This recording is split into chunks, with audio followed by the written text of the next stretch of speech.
doctor Mauro Rojas Sánchez. Doctor Mauro, ¿cómo está usted? Muy buenas noches. Le saludamos desde Impacto Televisión de la ciudad de Juliaca.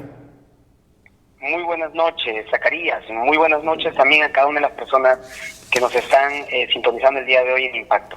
Muchas gracias. Gracias, doctor Mauro, por esa predisposición. Debemos aclarar que nuestro entrevistado se conecta desde estamos en conexión con la ciudad de Lima, es decir, nuestro interlocutor, nuestro entrevistado, se conecta desde la ciudad de Lima. A ver, de forma muy breve y concreta, para un poco darle el contexto también a esta entrevista, la organización al cual usted representa, ¿cuál es la denominación y a qué se dedica, Mauro? Si podemos explicar de forma muy concreta, por favor.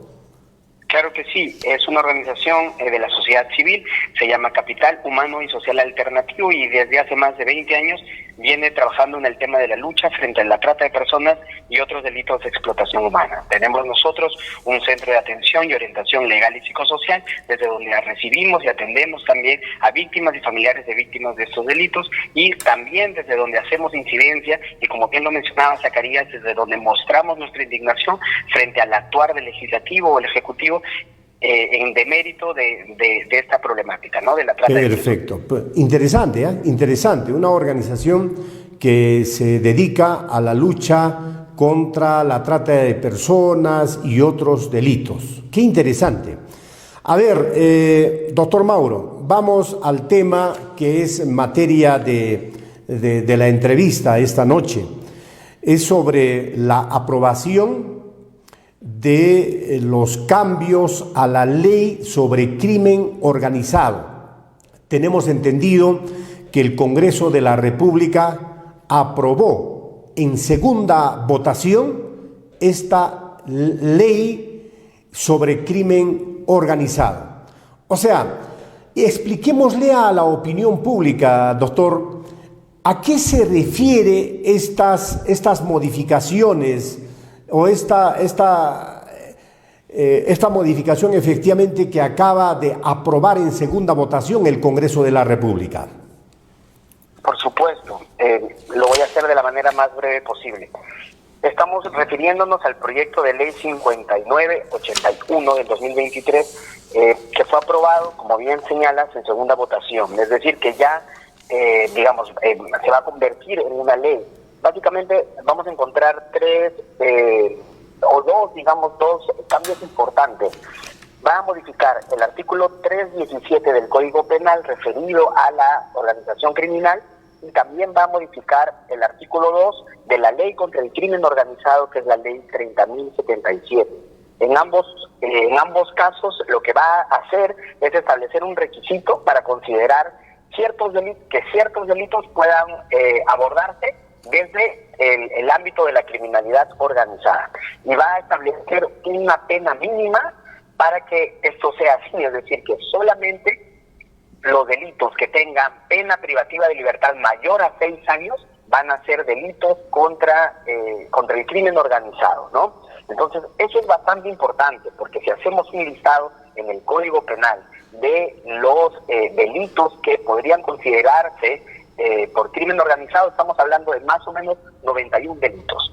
Y si es que nosotros ponemos esta pena mínima de 6 años, nos estamos eliminando, digamos, de ese universo a 59 delitos. De aquí es importante resaltar que los delitos que nos estamos eliminando son delitos que están bastante relacionados con la corrupción.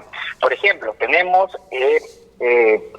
concusión, colusión simple, peculado, ¿no? Enriquecimiento ilícito, negociación incompatible, pero también estamos teniendo dentro de este grupo de delitos al financiamiento prohibido de organizaciones políticas, ahora bastante relevante con la coyuntura política que estamos viendo, ¿no? Entonces, claro, a grandes rasgos, esta norma en definitiva atenta contra los derechos humanos y también es una norma que está, por decirlo de algún modo, promoviendo el incremento de la organización criminal porque va a ser mucho más difícil su persecución, ¿no? Entonces, esto es un primer punto que es importante resaltar, y luego existe otro que tiene que ver con el allanamiento, que... claro, justamente nos íbamos a ir. O sea, esta ley también hace cambios a los allanamientos que que realizaba la policía en coordinación con la fiscalía. A ver, ¿cómo era antes y ahora con esta modificación, cómo va a ser, doctor Mauro? Así es, para tener un poco la claridad, un allanamiento, digamos, el espíritu de un allanamiento es precisamente llegar a un lugar, por decirlo, de sorpresa, aprovechando el factor sorpresa para poder recabar ciertos medios probatorios que se entienden que van a ayudar a concluir que en ciertas circunstancias se ha cometido un delito. Claro. Entonces, es importante acá recalcar el factor sorpresa. Sin embargo, en este proyecto de ley que se acaba de aprobar, también se está promoviendo modificar el artículo 2 de la ley 27379, y básicamente lo que va a señalar es que para poder hacer el allanamiento se tiene que hacer en presencia del imputado, pero también de su abogado. Entonces, aquí definitivamente se pierde el factor sorpresa, y permítame hacerlo quizás más coloquial, ¿no? A ver. En mi caso, por ejemplo, yo vivo fuera de la casa de mis papás, y si mi mamá me dice, por ejemplo, ¿sabes qué, hijo? Te estoy yendo a visitar, yo en 15 minutos arreglo toda la casa, ¿no? Imagínense una organización criminal que le dicen, te voy a ir a hacer un allanamiento a tal hora, a tal fecha, ¿qué más no podría hacer? Claro. Por ejemplo, esconder medios probatorios, ¿no? Y eso es algo bastante común. Por ejemplo, en la investigación que tiene que ver con el tráfico ilícito de drogas, entre que llega la policía y abre la puerta, se suele botar la mercancía, digamos, por el water, o esconder, ¿no? Imaginen si es que le avisan el día y la hora que van a ir, ¿qué no harían? Entonces, definitivamente se pierde el factor sorpresa, y por lo tanto la persecución del delito se convierte mucho más complicada para el Ministerio Público. Por supuesto, muchísimo más complicado, porque se le va a anticipar, se le va a decir que vamos, señor, vos vamos a hacer un allanamiento a su vivienda, ¿no? Tal día, tal hora. Entonces, es más, los investigados podrían adrede no estar presentes, ni él o su abogado. En ese caso no podría, si ellos no están, no podría hacerse el allanamiento, doctor. Bueno, un poco más, el problema viene por el hecho de esconder o destruir los medios probatorios, ¿no? Claro. Si se le está dando una cita, definitivamente, o digamos, si se establece un día, una hora, es esperable también que puedan estar ahí, pero la información que encuentren ya no sería la misma que si están de sorpresa. Eso por supuesto. Es de todas maneras.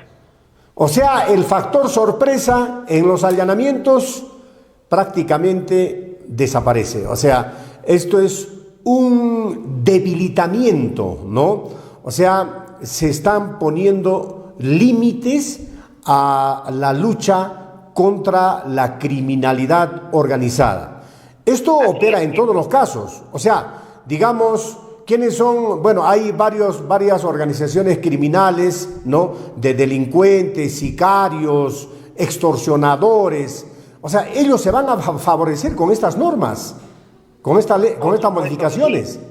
Por supuesto que sí, y pareciera, permíteme que haga el comentario personal, pareciera que es precisamente esa la intención del legislativo al aprobar esta norma. Recordemos, quizás un poco para hacer un poco de memoria, recordemos que en junio, hace no mucho, el 10 de junio del 2024, se aprobó la ley 32054. Esta norma, rápidamente voy a señalar, esta norma señala que la responsabilidad penal para los partidos políticos se va a aplicar de manera individual y ya no de manera colectiva, ¿no? Entonces, vamos a ver que ese Congreso definitivamente está legislando a favor de intereses particulares.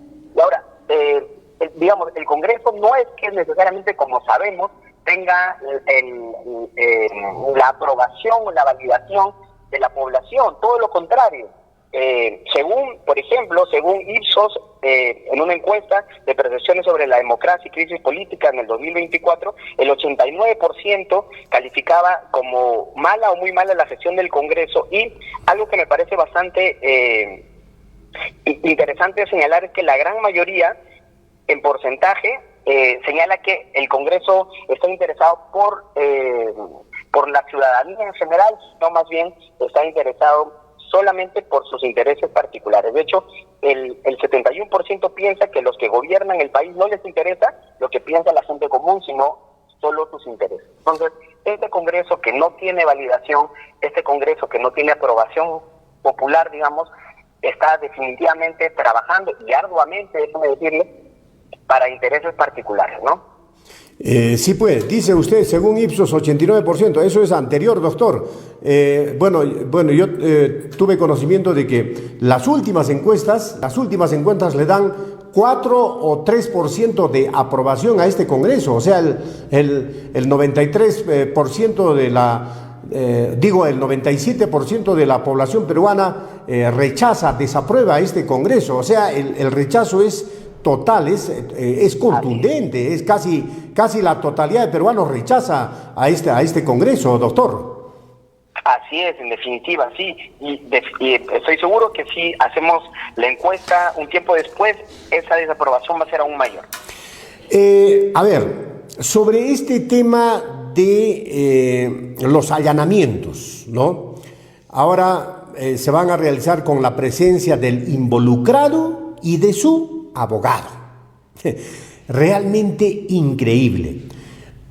O sea, aquí hay un favorecimiento así, digamos, descarado, ¿no?, a organizaciones criminales, cuando en estos momentos el Perú entero está siendo atacado por la delincuencia. Evidentemente hay un avance a pasos agigantados de la delincuencia, del crimen organizado, sicariato, extorsión y tantos otros delitos, doctor. O sea, en lugar de poder sacar leyes para luchar contra esa delincuencia organizada, o sea, se está debilitando.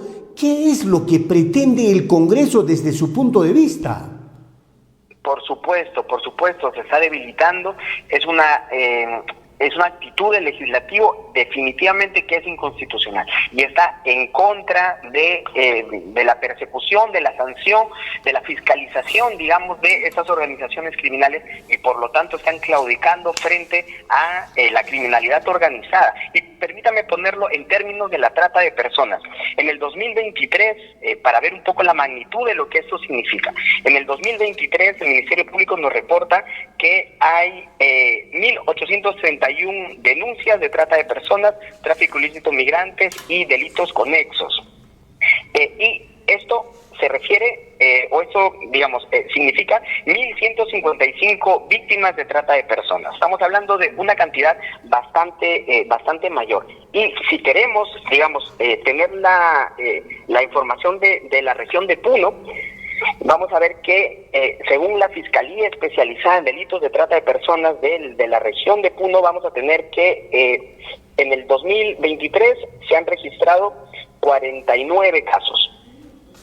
Y que definitivamente no son pocos y que implican una vulneración a los derechos y a la dignidad de esas personas, ¿no? Ajá. Y vamos a ver, por ejemplo, hablando de imputados, vamos a ver que se tiene, la Fistra Puno ha determinado que en el 2023 existen 154 imputados por delitos contra la dignidad humana, ¿no? Entonces, vemos que no es una cantidad menor y que precisamente algunos de ellos, evidentemente, delinquiendo a través de una organización criminal. Entonces, es esto realmente lo que está detrás de esta norma. Si vamos a ver, por ejemplo, ¿qué es lo que significa esta norma?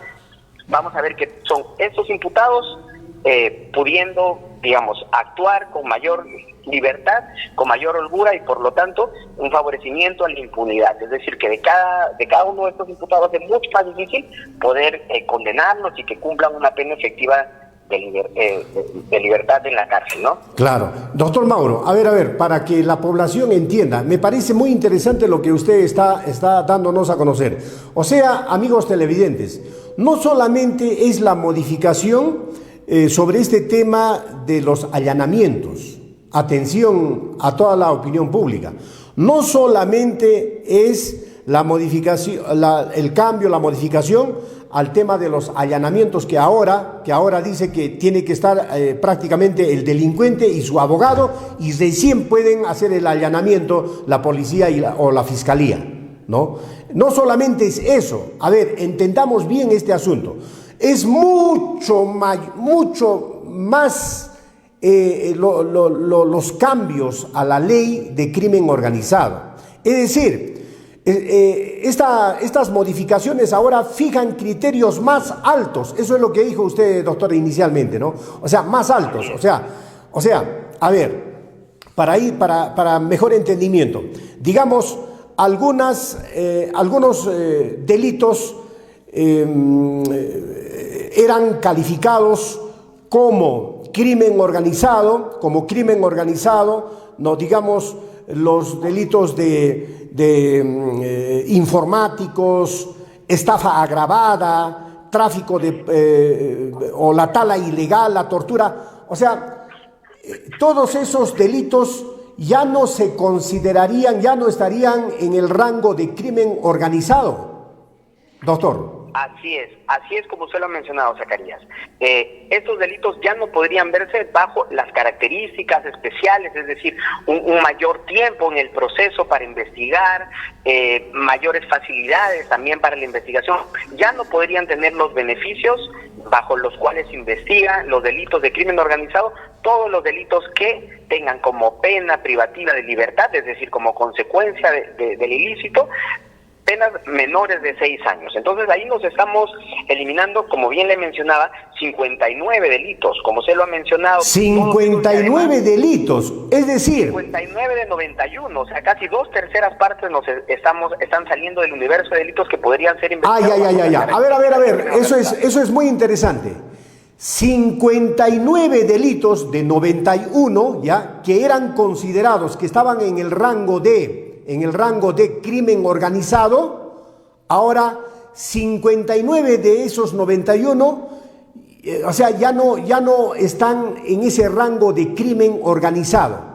Entre ellos, ¿qué delitos podríamos mencionar en todo caso, doctor?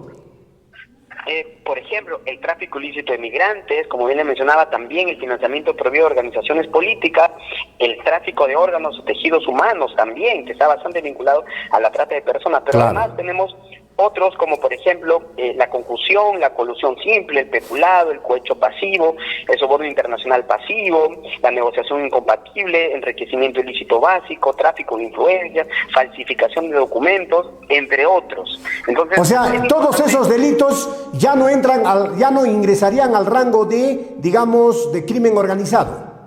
Así es, se investigarían evidentemente sí, pero digamos bajo una característica de la persecución del delito de manera individual, es decir, que si hay una persona puesta de acuerdo con otra persona, se va a investigar a cada persona de manera individual. Y de manera individual, sino ya no como crimen organizado, ¿no? Eso sería el cambio, ¿no? Y cuyas penas, claro, en crimen organizado son mucho mayores que las que se investigan individualmente. Sí, hay más facilidad para la investigación, como más tiempo para la investigación, digamos. Entonces, el fiscal, para probar evidentemente que existe una organización criminal, que se reparten funciones, que precisamente están coludidas, están juntas estas personas con un fin ilícito, ahora ya no se podría probar, digamos, esta estructura criminal, sino solo la responsabilidad individual de cada persona. Entonces, realmente se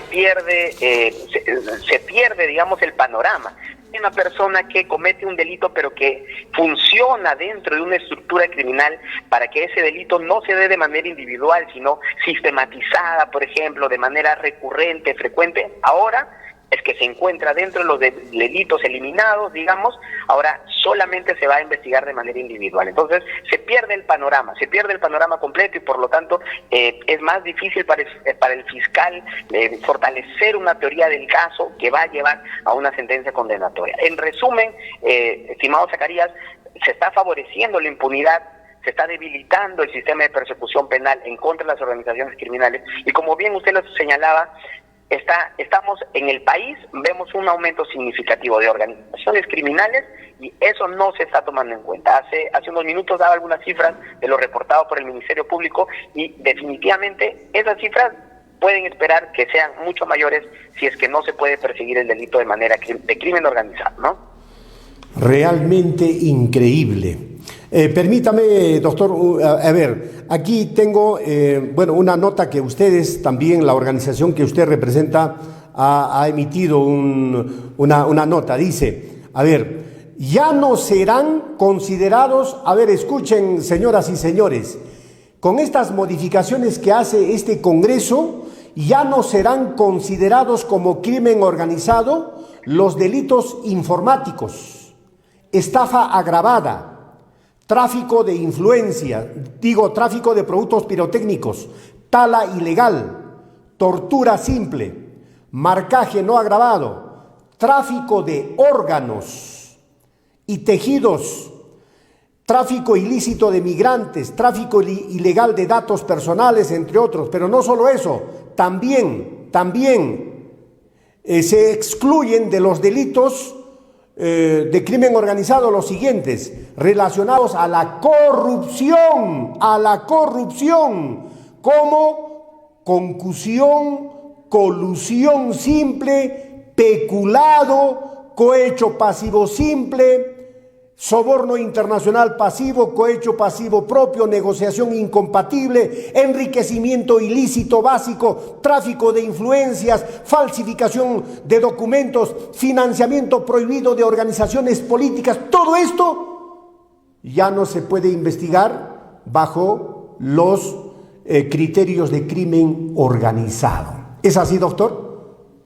Es así, es tal cual usted lo ha mencionado y por eso, como usted mencionaba, todos nosotros estamos indignados y deberíamos seguir indignados. Dios mío, digo yo, Dios mío, ¿qué es lo que está pasando en el Perú? ¿Qué es lo que está haciendo este Congreso, señoras y señores? Es realmente increíble. O sea, estas son leyes que favorecen a los corruptos, a los delincuentes, doctor. Así es tal cual usted lo ha mencionado.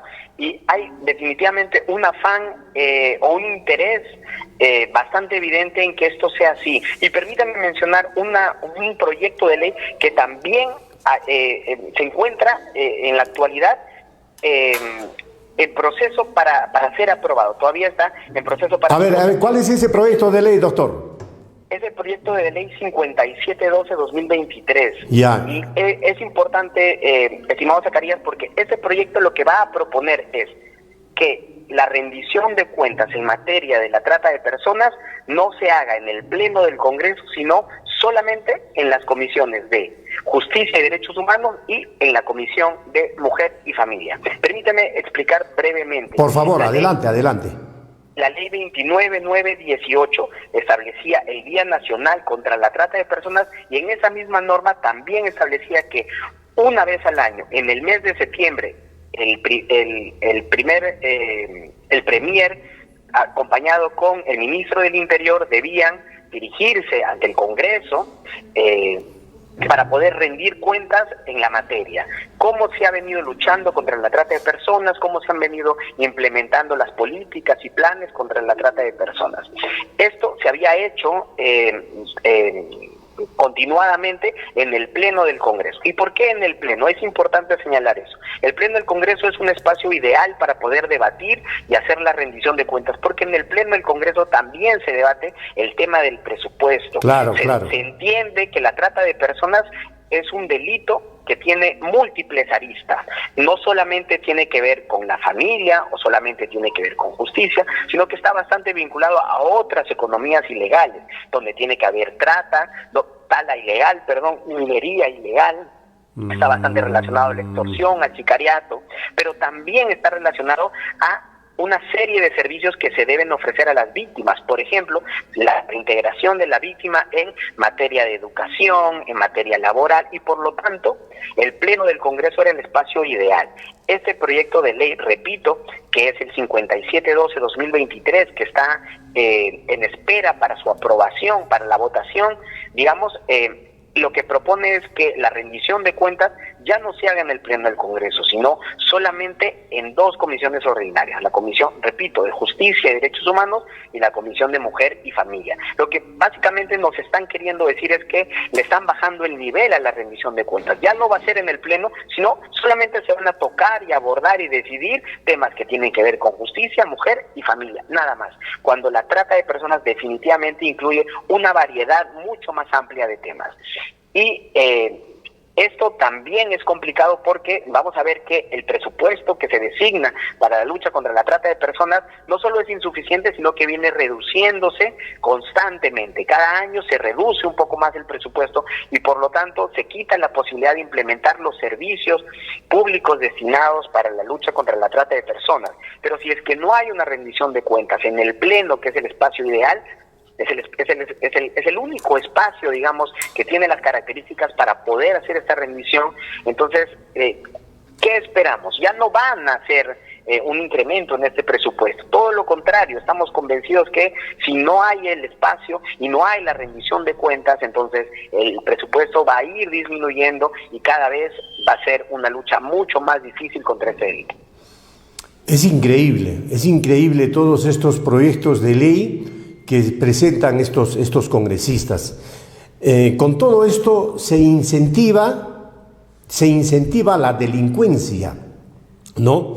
O sea, son leyes que en realidad incentivan la delincuencia y por lo tanto la inseguridad en nuestra sociedad, se incentiva la trata de personas, ¿no? Frente a toda esta situación que está ocurriendo, doctor, en el Congreso de la República, frente a la aprobación de estas modificaciones, de estas normas, o sea, ¿cuál es la alternativa? ¿Qué se puede hacer? ¿Qué debe hacer la sociedad civil? Es una muy buena pregunta y creo que lo que estamos haciendo ahora es importante y es primero conocer qué es lo que está sucediendo y cumplir un rol de veedor, un rol de decirle al legislativo, estamos aquí, estamos conscientes de lo que tú estás haciendo y estamos mirando y no estamos de acuerdo. Pronunciamientos como el que hemos hecho, sumarnos a pronunciamientos o acciones en contra de lo que está haciendo este legislativo, en contra de los derechos humanos, ¿no? Es algo que es importante. Entonces, conocer, sumarnos, denunciar lo que está pasando es algo sumamente importante y es algo que tenemos que hacer todos, no solamente los que quizás estamos en alguna organización de la sociedad civil dedicados al tema, sino creo que es un tema que nos interesa a cada uno de nosotros como ciudadanos. Se trata del futuro del país, se trata de cómo queremos dejar el país a nuestras generaciones, de cómo queremos fortalecer la persecución penal para distintos delitos y dar una mayor seguridad, una mayor garantía de cumplimiento de derechos humanos a la generación a la que estamos ahora y a la que sigue. Entonces, el rol de veedor, el rol de fiscalizador frente a lo que está haciendo es algo que es importante. Y, por ejemplo, ya que estamos hablando de esto, creo que es importante también exigir, por ejemplo, a los congresistas, en especial a los representantes de la región Puno, que cuando estos proyectos de ley se tengan que votar, ellos no voten a favor. Eso también es bastante importante. Sí, pues. Hay muchos personajes que están en la política y están siendo investigados, no solamente políticos, sino también muchos personajes de poder económico que están involucrados en delitos relacionados a la corrupción, como concusión, peculado, igualmente negociación incompatible, enriquecimiento ilícito, tráfico de influencias, financiamiento prohibido de organizaciones políticas. O sea, los que están haciendo estas modificaciones están involucrados en este tipo de investigaciones, doctor. ¿Esto es así? Por supuesto. Entonces, aquí hay una clara intención de fabricar leyes para que ellos se beneficien. Por supuesto. Y permítame decirlo de este modo, ni siquiera un sastre hace algo tan a medida. y es importante señalar, por ejemplo, tengo ahora a la mano esta ley que le mencionaba que dice que los delitos cometidos dentro de organizaciones políticas ya no se pueden investigar de manera colectiva, sino que tienen responsabilidad individual y precisamente no colectiva los miembros. Esta es la ley 32054, aprobado el 10 de junio del 2024. Esa ley esta ley aprobada, digamos, previamente fue el proyecto de ley 6084, propuesto por Valdemar Cerrón, de Perú Libre. La votación es aprobado por amplia mayoría, por 89 votos a favor, y vamos a ver que de los 23 miembros de Fuerza Popular, 21 votaron a favor. De Perú Libre, de los 12 miembros, 11 votaron a favor. De Alianza para el Progreso, de los 11, 9 votaron a favor. Y así vamos a ver que estamos detrás de un Congreso que está buscando perpetrarse en el poder, pero sobre todo está buscando apoyarse entre ellos, blindarse entre ellos, obstaculizar la persecución de justicia en contra de ellos, ¿no? Eso es realmente lo que está detrás de esta actividad inusualmente productiva del Congreso a favor de sus intereses personales. Bueno, bien, figurativamente lo ha usted manifestado, ¿no? Es igualito que el sastre, confecciona, ¿no? Confecciona su terno o el terno a la medida de alguien, ¿no? O a su medida. Igualmente este Congreso está haciendo leyes a su medida, ¿no? O sea, medidas o leyes o modificaciones que a ellos les va a favorecer. Pero mira, se van a favorecer, pero va a favorecer a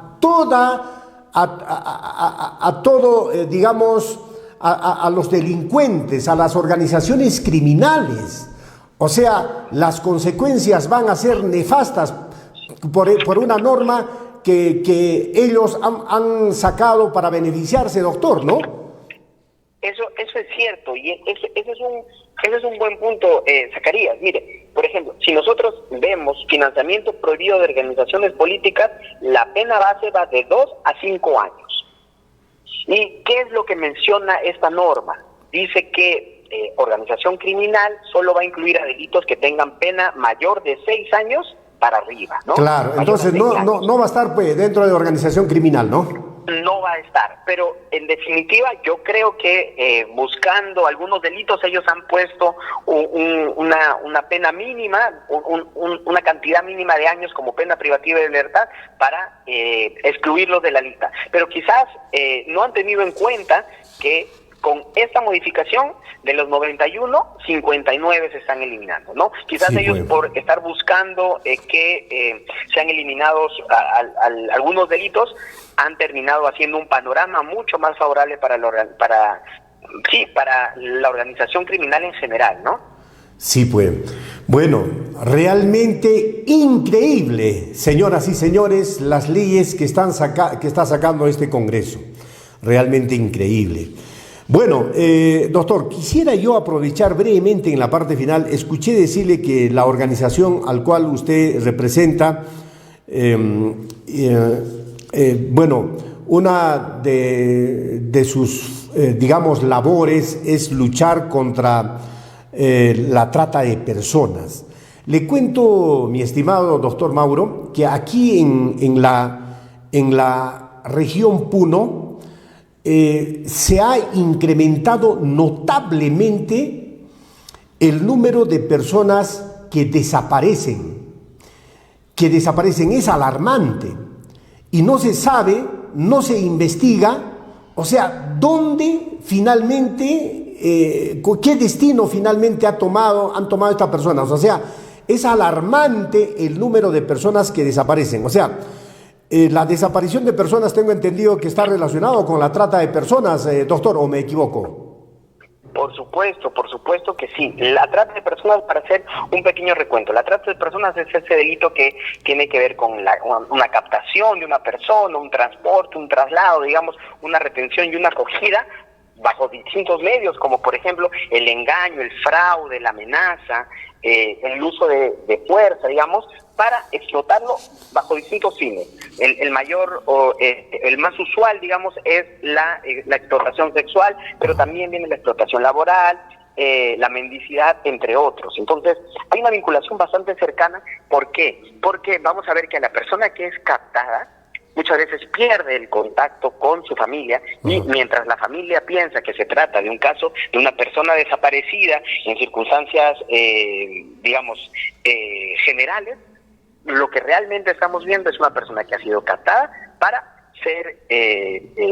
pasar por el proceso de explotación y ser víctima de trata de personas. Y aquí me gustaría señalar algo. En Lima tenemos hemos realizado un pequeño estudio de las personas desaparecidas en Lima, en ciertas zonas de Lima. Y lo que hemos llegado a la conclusión de que la gran mayoría de personas desaparecidas, me imagino que es algo muy similar en la región Puno, sí, pero a ciencia cierta lo sabemos en Lima.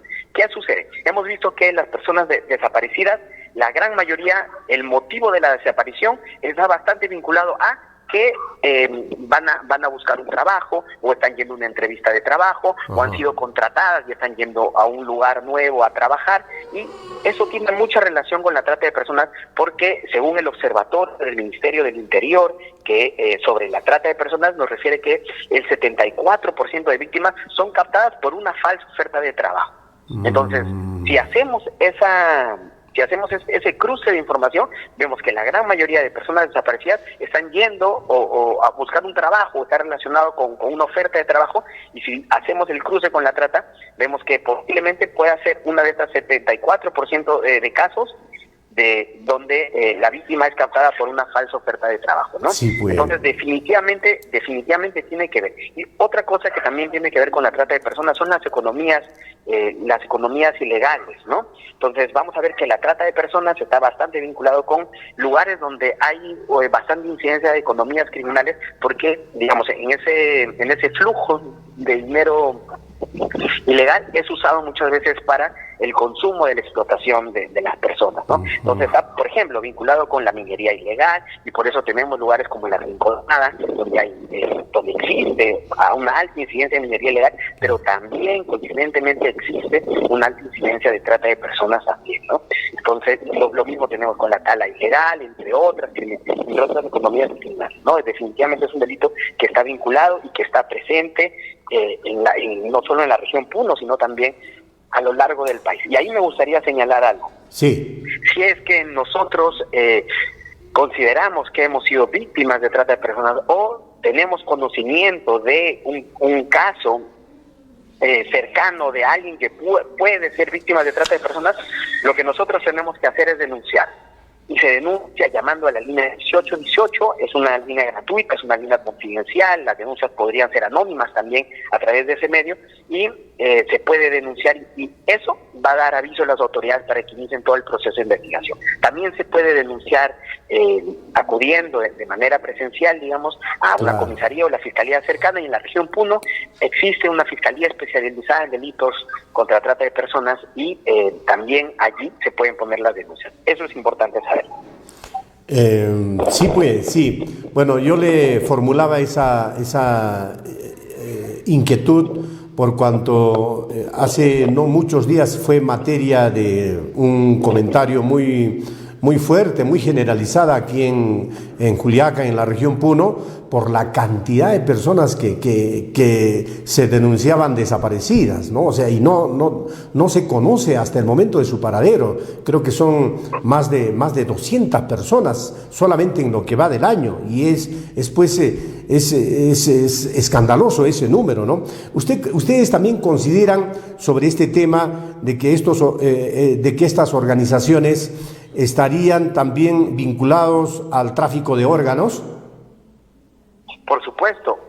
Una de las finalidades de la trata de personas es precisamente el tráfico de órganos o tejidos humanos, ¿no? Entonces, definitivamente está vinculado. Y para ir un poco más allá, estimado Zacarías, si nosotros tomamos en cuenta el perfil de una víctima de trata de personas, nos damos cuenta que en su gran mayoría, aproximadamente el 80% de las víctimas, son mujeres. Y si hablamos de la edad, también vemos que en su mayoría son niñas, niños y adolescentes. Ahora, si nosotros hacemos ese mismo cruce, digamos, con el registro de las personas desaparecidas, vemos que en su gran mayoría también son mujeres.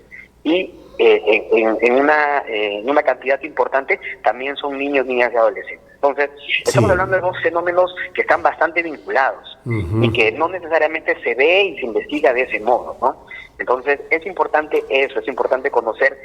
Otra vez vuelvo a lo mismo, la gran mayoría de casos, más del 70% de casos son captados a través de una falsa oferta de trabajo. Entonces, para todas las personas que nos están escuchando ahora en Impacto, sería importante saber cómo poder reconocer una falsa oferta de trabajo. Y ahí es importante señalar que para poder reconocer una falsa oferta de trabajo, es importante saber quién es el empleador, o sea, quién es la persona que te está dando ese trabajo, dónde se publica ese trabajo, cuáles son las funciones que vas a realizar y sobre todo el sueldo. Y me explico sobre lo que acabo de señalar.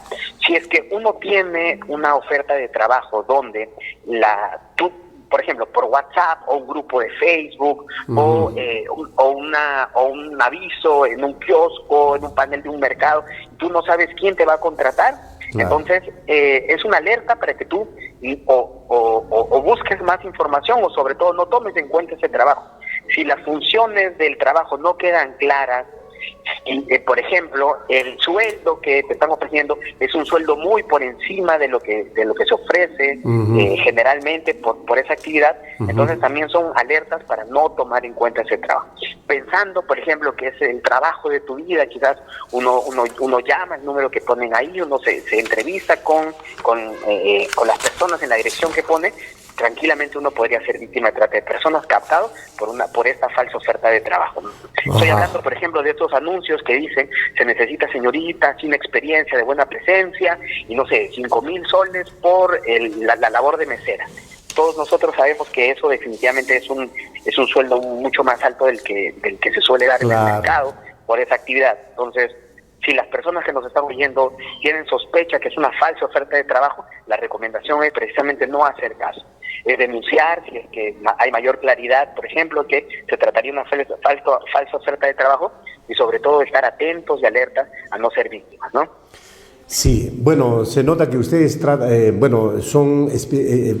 tienen especialidad en esta materia de trata de personas. Esperamos en una próxima oportunidad abordar con la amplitud del caso y a mayor profundidad este tema que realmente es una preocupación. Es notorio que en estos últimos tiempos se ha incrementado, ¿no?, este tema de la trata de personas. Doctor Mauro Rojas Sánchez, ha sido un gusto en realidad poder dialogar con usted como representante o director del área legal de la organización Capital Humano y Social Alternativo, ¿no?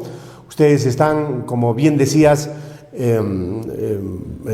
como organismo luchan contra la trata de personas y otras formas delictivas, ¿no?